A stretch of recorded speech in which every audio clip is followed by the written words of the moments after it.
Hello friends and welcome back to the channel. If this is your first time with us, my name's Elena, and today, in the spirit of back to school, we are going back to school by making the cast of the first season of Glee. Specifically, I wanted to just make the original Glee Club because honestly, I'm not trying to get into Mr. Schuster and Emma. I don't care about them. I don't care about anybody. I do love Sue, but I'm not trying to make Jane Lynch in The Sims. I just stuck with Rachel, Finn, Mercedes, Tina, Kurt, and Artie. The original six. I was thinking about making a second household full of supporting characters, and that's still something I might do if people ask for it. I expected people to kind of want me to make Blaine, at least. I kind of wanted to make Blaine. So that's a possibility in the future, but for now it's just these six. Starting with Rachel, who, this is a thing that I've realized. So I started rewatching Glee because you need a comfort rewatch in the fall when you're trying to cope with school starting. So when I started rewatching this, Rachel is just, from a writing perspective, she is dope. They did this thing with Glee because it's a performing arts show, and I'm sure you know that they specifically hired stage actors, not TV actors, to play these roles.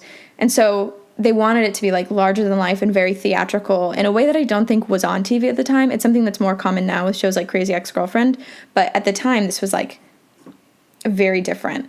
And so it's because it's not soap opera quite, it's definitely theater. And so Rachel has this perfect blend of personality traits where she's so over the top and so larger than life, but at the same time she's so consistent. Everything she does actually makes sense. And I know that goes off the rails in later seasons, but I recently just watched season 1, and the entire time just all of her priorities make sense, her values. It's so interesting. They just incorporate everything so well for her. My cat is being a shit. Thank you for clawing me in the knee goose.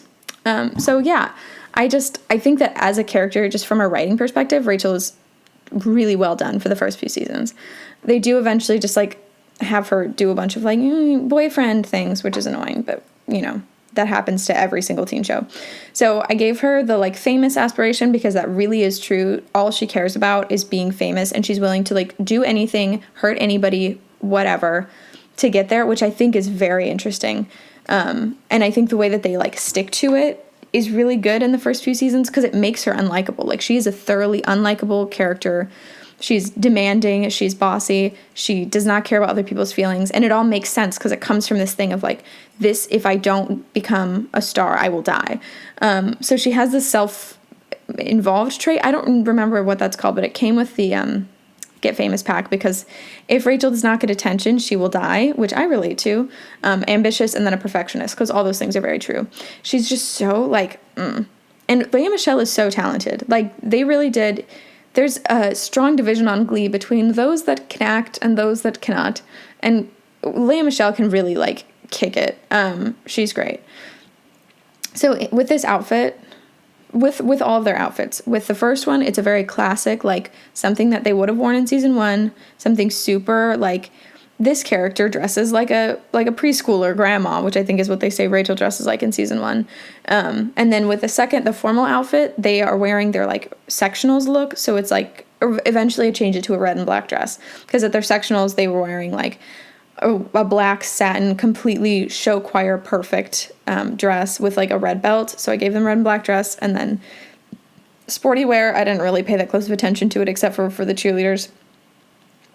And then pajamas, I gave them from the iconic season 1 episode mattress commercial, I believe.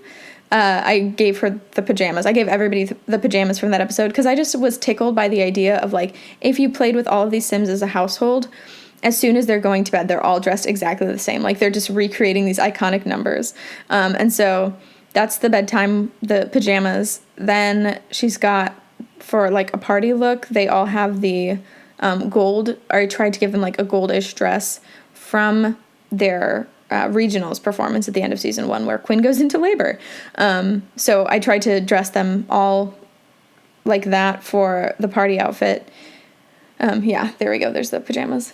And then swimwear. Hot weather for all the girls, I dressed them like they were dressed in that, like, Walking on Sunshine number. With the boys, I just kind of gave them whatever. But with the girls, I just really love that. That's, like, one of my favorite Glee moments of all time, is that, like, Walking on Sunshine when they're all, like, fully coked up on, like, whatever it was, like, vitamin D cold medicine, like, daytime non-drowsy, whatever. I thought that was hilarious, and so I gave them all those outfits. The only outfit that has, like, CC in it is the first one. All the other outfits have the makeup, but I did make a CC-free version that is also on the gallery. Elena D97. I'll put the way to spell that in the description. So that's how I did their outfits. So I'm a big fan of the Rachel character. I know that the show is trash and it treats her like trash a lot, and she treats other people like trash a lot, but just from a writing perspective, very good. Okay, Finn, also very good from a writing perspective. This is one of the cardinal sins of Glee, I think, is that they wanted to be this show that, like, covered everything, had every, we talk about every issue. We're like woke. We're like a woke show, which, I love the effort, and I think they did make some episodes that were really important, and honestly, like, there are a lot of things from Glee that, like, made a big difference for me as a kid. However, despite this effort to be like a show for everybody, for every teenager, they write all these characters that are interesting in the beginning, that are, either a person of color, or they're queer, or they're, like, disabled, or they have anything else that's not, like, the complete exact what you expect from a high school protagonist thing. And then with each of those characters, they, like, get afraid, forget how to write them, I don't know, and they go back to focusing on, like, the white main characters. Thanks. So for the first few seasons, Finn and Rachel get all of the screen time, and then Quinn, obviously, and Puck and everybody, which I hate it, and, like, I wish they would talk more about literally anybody else, but I do think they did an excellent job fleshing out these two characters specifically. With the other characters, they really, like, wobbled all over the place and went off the rails because they used them as, like, filler for the Finn and Rachel storylines so much. But, Finn, like, he's like Harry Potter hero complex. But then with this thing where his hero complex, his need to, like, be a good son and make his mom proud, has somehow dovetailed with this need to be, like, the perfect prom king boy. And he, like, failed to realize that at some point that became a very selfish thing for him, which is something that comes to a head in, like, the season 2 storyline. But we're not talking about season 2. So, sorry if you can hear weird noises. My cat is still being a shithead. I love him. So Finn, as usual, with the Midwestern boy type, is very easy to dress. He was very easy to trait. I gave him the happy family trait because, again, I love making everybody sad. Athletic, good, and musical. So, because those are all things, like, as much as he is, like, morally gray in a lot of places, and as much as he's, like, selfish, Goose, I swear. As much as he is, like, selfish and self-involved and, like, all those things, he's still, like, the good is one of his primary traits, like his desire to be like that hero. So for his athletic outfit, I gave him his, like, kind of a football look.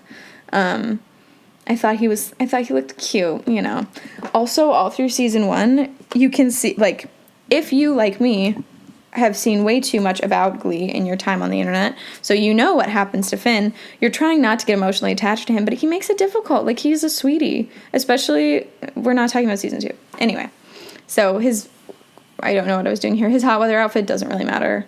Yeah, he's just being a dude. Super easy to dress. His face was fun to make. I've said this before because, like, when you have a person who just has, like, a very conventionally beautiful face, they don't have any, like, standout features, and that makes them harder to make in The Sims. So for Rachel, she has, like, very standout features. Like, Lea Michele has these very theatrical, dramatic, like, the Barbara nose and the big eyes and the big lips and everything. So she was easy. And with Cory Monteith, that was interesting because it's just this, like, square jaw, and then, like, the little eyes that are very, like, bright and, like, expressive. Anyway, Mercedes. Okay. Mercedes is one of the characters that absolutely gets sidelined all the time for the white characters' storylines, which is sad, but she is in her own right, like, amazing. This is one of the, she was 18. The actress was 18 when the show started filming, which I think is amazing. She has that incredible voice that's, like, very mature and very, I think she's the best singer on the show. I know that Lea Michele is, like, an incredible performer and whatever, but I really think that Mercedes, just in terms of, like, singing, was the best one. So she was fun to make, especially because she has this super dramatic, like, 2000s, like, cool girl 17 magazine like style, which I think is hilarious. So I gave her the musical aspiration. Like, a lot of them have the musical genius aspiration because I'm lazy and we don't have that many traits to choose from. And then self-assured, because that's a big part of how she presents herself, is very like, of course I'm great. Like, even though she has like a lot of insecurities that come out in different storylines, that's very much part of her character, is this like, yeah, I'm the best. Like, what are you talking about? And then ambitious and creative, because she's a lot more, like, there's kids on the show that are very, like, singing is the only thing that I do. But with Mercedes, like, all of her interests are very creative. Like, she's very into fashion, she's into pop culture, she's into, like, design, those types of things. She dresses like a Bratz doll. That's what I was kind of thinking. She dresses a lot like a Bratz doll. So this first outfit, she doesn't actually ever wear in the show. It's just, like a classic Mercedes look from promotional footage, or from like a promotional picture. I initially gave her that hat. I think I'd take it away eventually, but she does wear a lot of hats, and I do love when I get to use one of those like awful base game hats for a character. So yeah, she's just like Mercedes. I always wanted her to have more storylines than she did, but she did have like, she had that whole thing with the Cheerios where she like joined and then discovered that it was garbage and left, but that ended up like not impacting the storyline that much down the road. But I love when they give Mercedes like attention. She's great. She deserves it all. This CC hair was also delightful. She has like an interesting, it was like difficult to nail down the right hairstyle for her, because she very much has, all throughout the show, they like straighten her hair and then curl it or just straighten it or whatever. She like, I don't think she ever has like her natural hair texture. So she has a lot of relaxed hair, but then she wears it curled a lot in the first season. And so it was interesting to like find a hair that like communicated that exact texture perfectly. Cause you know, it's like just I wanted to communicate that it's not just like she has straight hair. Like, I wanted to communicate that it's like relaxed, which is a different and specific texture. So anyways, I had fun making her. I did go back eventually. I mean, her outfits are the same as Finn and Rachel, like a classic thing, a couple performance looks, and then her, you know, the pajamas from that commercial, etc. I forget what I was saying, but I did go back eventually and change the athletic outfit to be a cheerleading outfit. Because she does become a cheerleader. Okay, this is a thing that I did. I bet you were wondering, like, how are we getting through all the characters so fast? So I went back and I added as, like, second options for their main outfit. I added the Journey outfits, the Don't Stop Believin' outfits, because that's, first of all, it's just so iconic. I wanted to take screenshots with those, but I also just thought it would be like a funny option to have them all, because I just love that they all match all the time. Anyway, so I went back and did that.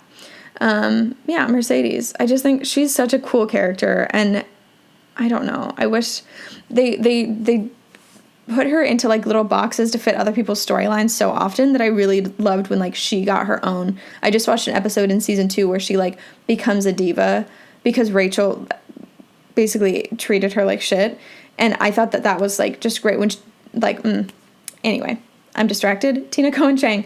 Tina is a different character that also gets sidelined for everybody else's storylines all the time. In the entirety of like season 1, she's just like Artie's girlfriend and also goth. The entirety of season 2, she's just like Mike Chang's girlfriend. Like, they built a character that was like interesting, like this like defensive, shy goth girl who like acts very punk and aggressive to kind of like scare people away from her because she really doesn't know how to interact with them. And I thought like that's such an interesting premise for a character. Like, and then they Ryan Murphy'd it. Ryan Murphy, if you do not know, is like the showrunner for Glee. He also did American Horror Story. And he famously kind of comes up with excellent concepts that he gets distracted and like doesn't follow through, which, you know, at least he came up with an interesting concept. These are the kind of shows that foster a lot of great fan fiction. Anyway, so Tina also has the musical genius aspiration. She has romantic because a ton of her storylines just like are about that. Like, she gets a ton of like, here's my boyfriend, here's who I want to be my boyfriend, which is not great, but it's a character trait. She has the gloomy one because she wants people to stay away from her, and loner because, again, she wants everybody to leave her alone. So this is something, you're probably going to be, like, horrified. But she has streaks in her hair, right? So I went looking for some, like, punky, like, streaked hairstyles. Couldn't really find anything. I did find this hair, which is beautiful and kind of fits her really well. And then I just put an accessory from the Wildly Miniature Sandwich, like recolor pack, and I used that accessory even though it did not fit the hair because it messed with the like texture and put a bunch of streaks in it, which I know is like not how you're supposed to do things, but it worked. I ended up liking Tina's outfit the most of anybody's, which it's what she deserves, honestly, because she has like, she has like that like very goth look that's such a main point of her personality for the first few seasons. And I was glad that I could actually make it look good. So this is kind of just an outfit that I pulled from some like promotional stills. So yeah, she dresses, I think she's so delightful. She represents this very specific niche in like that era of pop culture, like that specific, like goth and punk and emo have like kind of died out, but like, so when you see somebody in shows from like 2010 who still is like holding on to that very tightly, it's really, I don't know, they're always just a fun character. So Tina, obviously she's so beautiful, like this actress is stunning. So I had a lot of fun making her face. She also has a very square jawline, like pointy chin, very kind of dramatic cheekbones. She has a theatrical face too, but in a little bit of just like a different way. Also a spectacular singer. She was on Broadway as well before starting the show. So yeah, I don't know. Tina was such an unfulfilled dream, you know? I'm sure that like in later seasons she gets some things, like something must happen to her in later seasons, but they just, I don't know. Like in the first few seasons, they're just like, who's she dating now? And I'm like, I don't care. Let me girl have like a storyline. I think the only one that's like Tina specific that I can think of off the top of my head that doesn't have to do with like boys is like when she tells the principal that she's a vampire in order to be able to dress goth at school, which that's hilarious. First of all, that was like Glee at its best, was when they were like, here's a teenage solution and we're just gonna, or a teenage problem that like an actual teenager might have, and we're just gonna do some like wacky solutions. Oh yeah, I saved it in between every character because I spent so long on this, I was not going to lose them to like the void. Anyway, that was Tina. Artie is another character that like they just forget about him so much, like he's just there.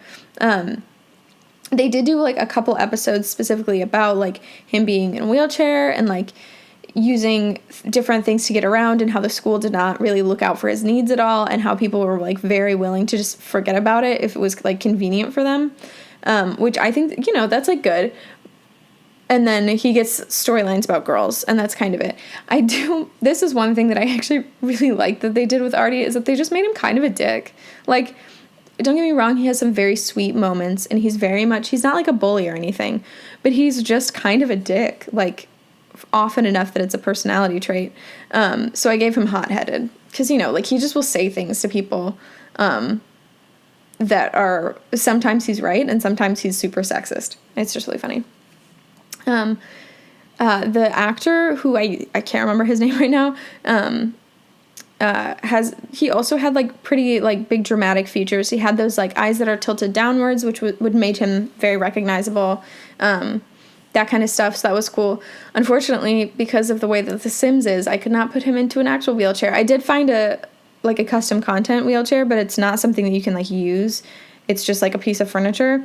So you can have that if you want to. I don't know, but there's Artie. This is something about Glee. So it was like right in that like era where they were like, we're gonna have a character with a disability and we're gonna have storylines about it and it's gonna be great, and we're like, woke. And then they proceed to hire an actor who does not use a wheelchair ever at all, so that they can have a few episodes where he like gets out of it and like people's like dreams and stuff. Which is, there's a lot to unpack there, so we're just going to throw out the whole suitcase. Yeah.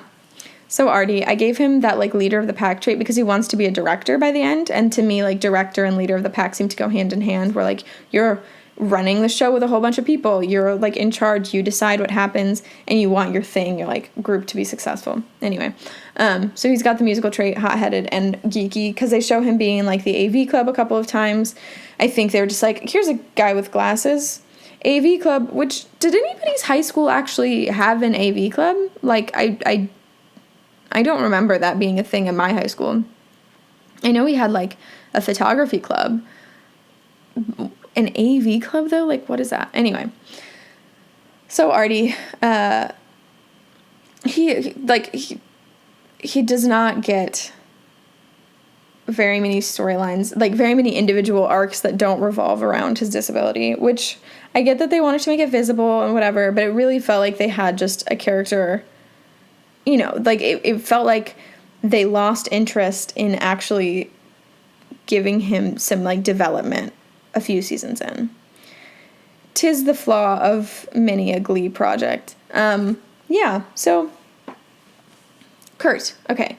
Kurt is one of the characters that made Glee, because for all of the other characters where they were trying to, like, we want to have, like, representation for this kind of person, we want to, like, talk about their issues a lot, they failed to do that with almost everybody except for Kurt. Like, and I think it's because they could make Kurt's, like, thing that they were trying to represent, which is his sexuality, because they could make it into, like, a romantic storyline, which is, again, don't get me wrong, I find the whole, like, Klaine love story is so charming and genuinely changed me. Like, it really, like, when I was a middle schooler watching this show, that made a huge difference for me to see a pair of characters who were just they were given a lot of screen time, they were given a lot of development, and it was treated as just like, yeah, of course this is a thing we have.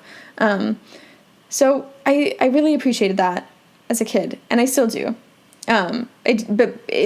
There's no mistaking the fact that Kurt is also, like, white and a man and cisgender and all those different things. You know, you take what you can get sometimes when you're, like, a gay middle schooler. I was very happy with it. So I gave him the soulmate aspiration because I know people just want to make Blaine and have them be together. He also has, like, is it snob aspiration? Because he super is. Like, catch that boy in a Walmart, he would rather die. Ambitious, and then musical. They all have the musical trait, almost. Anyway, I found making him enjoyable and also a challenge, because Chris Colfer does have very specific facial features. Like, he has a specific, like, nose and very specific eyes and, like, all these different things. But somehow it was just difficult to make it work. So I actually ended up getting frustrated, closing the game, and then coming back to it, like, 2 days later. But anyways, so I did have fun. Making him, and I think he ended up being quite accurate. I ended up using 2 blushes because I'm extra. So have fun with that. Anyway, yeah. Kurt really, he was just so, I forgot, because Kurt becomes such a obnoxious, like, self-centered, he becomes, like, a black hole of self-obsession later in the show. I didn't watch those seasons, so I can't really speak for that well, but in the first few seasons, again, like they did with all the characters, like, he had such an interesting premise, and they really, like, played it out for a while. Like, the storyline, there's, like, this weird part of season 2 where there's all of these ridiculous storylines going on, and then Kurt's thing of, like, he's literally afraid for his life because he's being bullied. Like, this incredibly serious storyline in the middle of all that, which I thought was odd, but also I really appreciated that storyline as a kid and now. But Glee, like, I always forget about it, but, like, I think Glee is, like, the first show that I remember seeing anything about that was directed at people my age, you know, like, at young people, at teenagers, that just had, like, a gay character and a gay couple that were, like, one of the most important parts of the show. And, you know, like, good on you, Glee. I was a fan of it. But now looking back, there's some ways that it's kind of comical. Anyway, so Kurt. I spent so long trying to find the right hair for him because he has this incredibly specific, like, floofed up and back and down also, and, like, it's bangs, but it's not bangs. They don't quite touch his forehead, and it's very difficult to figure out. But I did find one that I felt encapsulated all of the directions that his hair travels. Dressing him was hysterical because, much like Mercedes, at the time, these two were, like, fashion icons. You know, they always looked amazing. But because they were, like, fashion icons and very trendy, now looking back, they dressed, like, by the standards of today, they are hilarious. Like, just amazing. I genuinely think that one of the wardrobe stylists, or probably, like, some of the writers, season 1, were like, okay, so for wardrobe direction, like, what do gays wear? Scarves? And then that was it. Like, oh, Kurt. And the same thing happened with Mercedes. Like, what do fashionable teens wear? Like big jewelry, lip gloss, trucker hats, maybe? I think their outfits, looking back, are hysterical. Because even some of the ones, like, aged pretty well, like Santana, if you look back at all of her outfits, I mean, she's in a cheerleader outfit most of the time, but, like, most of her outfits still work. But, okay, so, yeah, I went back and changed so that she had the right outfit for athletic wear. I had to make Mercedes a cheerleader, and Kurt, obviously, also a cheerleader. So they're just, I don't know. Like, there's some Quinn dressed like a mom that shopped at Old Navy, and Finn dresses exactly like every guy in the Midwest still does, and Rachel, her look now, I think, would still kind of work, but Kurt and Mercedes were so trendy all the time that they end up looking hysterical, and I kind of love it. Yeah. So there he is. There's my boy. So yeah, Glee was really, I talk a lot of shit, but Glee was very formative for me. Watching that show really kind of started me thinking about things earlier as a kid than I think I would have. It was just, this show was a lot. It was very important to, like, me and a lot of other people. Looking back, the fan culture around it was hysterical and ridiculous and all these different things. But I have a very soft spot for this show. So if you stuck with me this whole time through all the rambling, thank you very much for watching. I appreciate you. I hope you appreciate you, and I will see you all next time.